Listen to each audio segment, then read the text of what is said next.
Greetings from Israel. I'd like to give you a little weekly update on some news.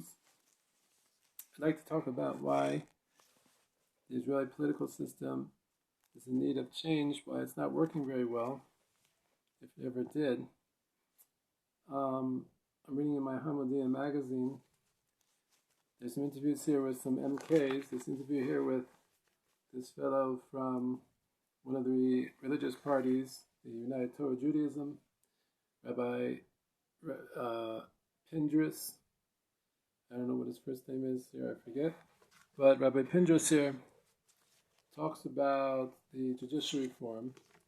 And interestingly, he says the following. He says, I quote, "The proposed law," meaning the judicial reform law, "the proposed law, by its nature, is discussed in the relevant committees and is molded based on the discussion that the legislators have on all sides." Right? So he's saying this is something we talk about in the committee. It should be molded by the discussion of the legislatures, like a normal parliament.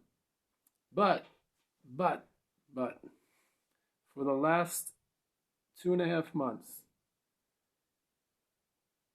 of the legislation process, the opposition, Knesset members, have not been holding discussions and are holding up all discussion in the committees. End quote. Now, I ask you, my friends, why is the opposition doing this? They're doing that, in my opinion, because that's exactly what Mr. Netanyahu and the current government members, the religious parties and others, the religious parties basically, and the other people there. That's what they did in the last Knesset. They refused to vote on things. They refused to talk about things. They did this like silly little boycott, and so now the opposition learned from them. And now they're in power, and they're doing the same thing to them. Is it a surprise? It's not a surprise. Meaning, you can't have a normal government when people don't. And the opposition never agrees to sit and act like a normal person. So Bibi and his friends are just reaping what they sowed in the last Knesset, in my opinion. In addition,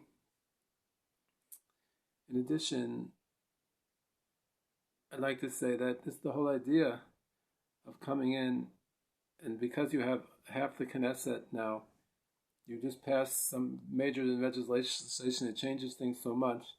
That's wrong, whether it's Yitzhak Rabin coming in and giving away large parts of the country to the Palestinian Authority with the Oslo process, which is a much bigger thing, or it's Mr. Neot coming in and trying to make some relatively small changes in the judicial system. These are things that shouldn't be done just because you happen to get a posse of parties together now to do something, but there should be wide acceptance. It should be debated. I think the last time, if only time, Mr.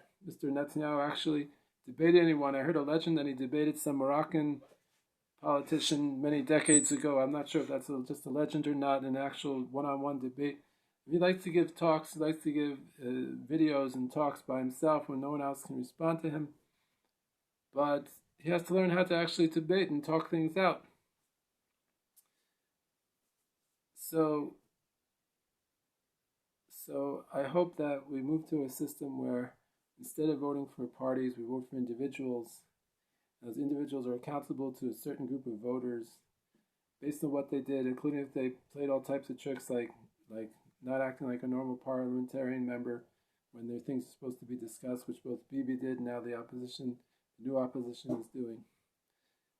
And and hopefully we'll see some more real debate and some more real democracy, and things will be better.